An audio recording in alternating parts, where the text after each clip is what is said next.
I shouldn't have touched her. It was forbidden. Now she's pregnant, and there's no turning back. I still see the faint smear of lipstick on the rim of that cheap coffee cup, the tremor of her fingers as she handed it to me in her sunlit kitchen, and the way my pulse shot through my veins like gunfire. The fluorescent hallway outside that kitchen feels colder than any morgue I've ever read about. Every creak of the linoleum under my shoes echoes the secret we share, a secret too heavy to carry and too potent to deny. My heart hammers against my ribs with each footstep toward her door, and I know I'm trespassing on more than just her front threshold. I'm trespassing on vows I once held sacred, on the fragile trust of a wife who still lies asleep upstairs, and on the boundaries that ought never to be crossed. The woman in the shadows. I met her at my father's retirement party 6 months ago. My father, a stooped figure who needed help cutting his own birthday cake, and my mother, long gone, a wisp in family lore. She was the family friend we never invited, but who arrived anyway, bearing casseroles in mismatched Pyrex. At 65, she carried herself with an elegance I'd never attributed to anyone my parents knew. Silver-streaked hair gathered loosely at her nape, a face etched with lines that spoke of laughter and loss, and eyes so clear they felt like invitations. Widowhood had drawn her into a quiet sphere of late-night novels and crossword puzzles, but something in her spirit still flickered, a candle refusing to gut her out. I was 32, married for 5 years, 2 children tucked in a bed each night by a wife who seemed to glow with a steady calm I envied. When she spoke to me, I felt weightless, like I could confess every unspoken fear, every suppressed desire, and she wouldn't flinch. When grief met desire, she invited me to tea the next afternoon to continue our conversation about Dad's old postcard collection. I accepted unthinkingly. Her living room smelled of bergamot and old paper, a heady combination that made my chest tighten. She sat on the love seat, legs crossed, her hand resting on the embroidered cushion as though she were summoning the courage to reach out. Her voice wobbled, soft as moth wings, as she told me about nights spent in her empty bed, haunted by memories of laughter long gone. I was captivated, not just by her words, but by the shape of her lips, the tremble of her eyelashes, the curve of her throat exposed by the open collar of her blouse. When she looked at me, I saw a man at a crossroads. One path led back home to normalcy, the other into a wilderness of uncharted passion. Crossing the Rubicon, the line between comfort and something more snapped the moment she brushed a stray hair behind my ear. My hand stayed there, burned by the warmth of her skin. She inhaled sharply, as though she'd been caught by a storm, and didn't pull away. The second our fingers met, desire blossomed like wildfire. We didn't plan it. We didn't talk about it. We simply leaned in, gravity pulling our lips together with a force neither of us resisted. In that moment, the world narrowed to the tilt of her head and the taste of her mouth, a forbidden fruit that tasted of bitter honey and regret. First flames. We met again 3 nights later in the dim anonymity of her spare bedroom. The door clicked shut behind me like the lock on Pandora's box. I could hear my own heartbeat over the hum of the city outside. She stood by the window, moonlight catching in her hair, turning each strand to liquid silver. I don't remember who undressed first, me or her, but I remember the electricity that danced down my spine when her fingers traced the outline of my jaw. Each kiss was a confession, each gasp a revelation. Her skin was soft, warm by time, but still alive with secrets. I brushed my palm across the hollow of her waist, charting a map I had no right to explore. I whispered her name against her collarbone, and she whispered back against mine, and the walls around me crumbled. Guilt's razor. The morning after, I drove home under a sky too bright for my mood. My wife was in the kitchen, phone pressed her ear, laughter in her voice. Our children tumbled from their beds, shouting about breakfast and cartoons. I slapped a smile on my face, poured orange juice, and nodded like everything was normal. But inside, I was hollow. Every time my hand brushed against my wedding ring, it felt like iron slicing into my flesh. Guilt and desire waged war in my blood. I could barely taste my eggs, barely follow my wife's chatter. At work that day, I replayed every detail of the previous night, arousal searing through my shame like gasoline on embers. I told myself it would never happen again. I told myself I could end it before it even began. But I lied. The second collision. A week later, she called me at work. Her voice was shaky, an intoxicating blend of fear and need. "I need to see you," she said, and didn't elaborate. My pulse stuttered. I knew where she was. The old boathouse down by the canal, abandoned years ago when the lake's water level dropped. That rusty building had seen fewer visitors than a tomb. I parked 2 blocks away, my hands trembling as I fumbled with the lock on my car door. Inside, the air smelled of mildew and memories. She was waiting, silhouetted by slats of afternoon light.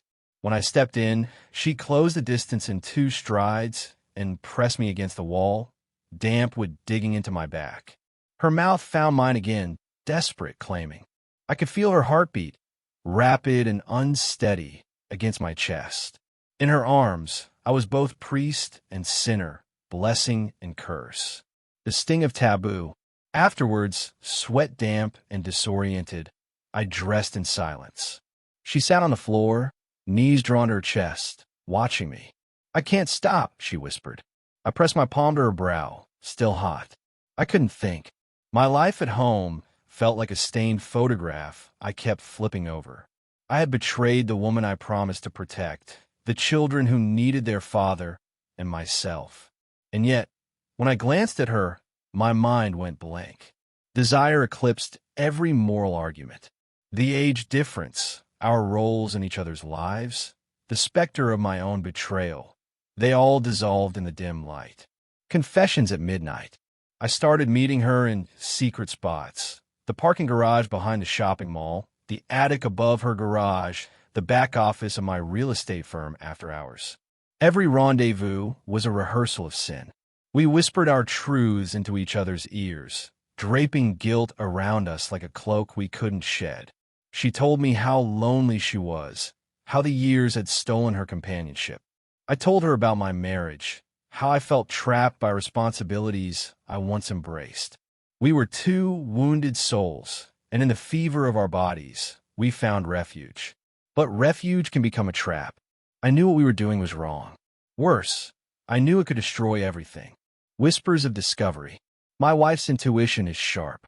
She noticed my restless nights, the way I held my phone like a love letter. One evening, she cornered me in the hallway.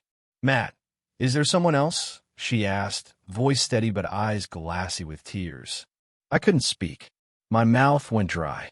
I leaned in, tried to hug her, but she stepped back. She didn't accuse. She just stared.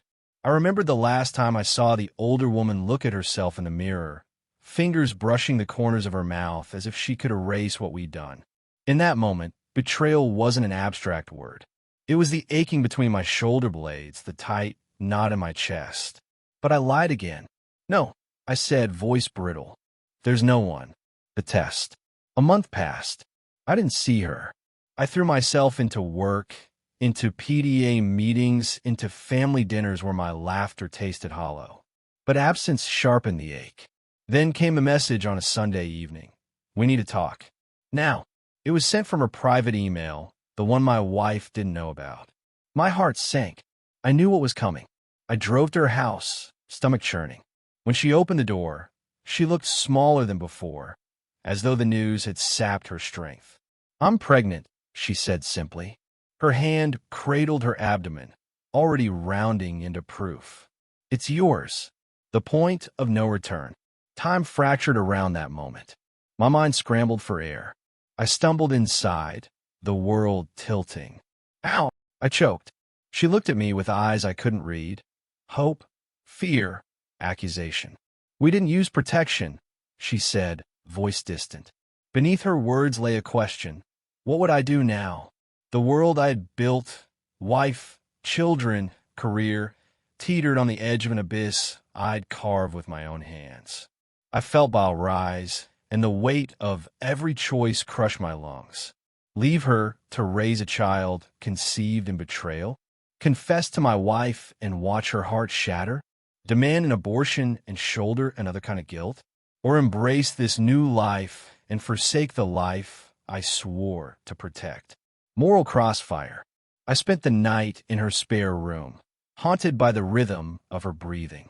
Each inhale a plea, each exhale a verdict. I touched her belly, felt a subtle flutter, a heartbeat that belonged to me and yet didn't. I whispered apologies that tasted like ash. She fell into my arms, and we held each other, two sinners seeking absolution in a world that offered none. I thought of my wife's warm hands, of my son's sloppy kisses, of my daughter's laughter echoing down the hallway. Could I betray them for this fragment of desire? The confrontation. The next morning, my wife found me in the nursery at home, tears in my eyes. The overhead light hummed. My daughter's mobile swayed above an empty crib. "I know," I said, voice shaking. She closed the door behind her, the click sounding like a judge's gavel. "Tell me everything." And so I did. I told her about the first time, the second, the stolen moments in the boathouse, the text messages, the secret email.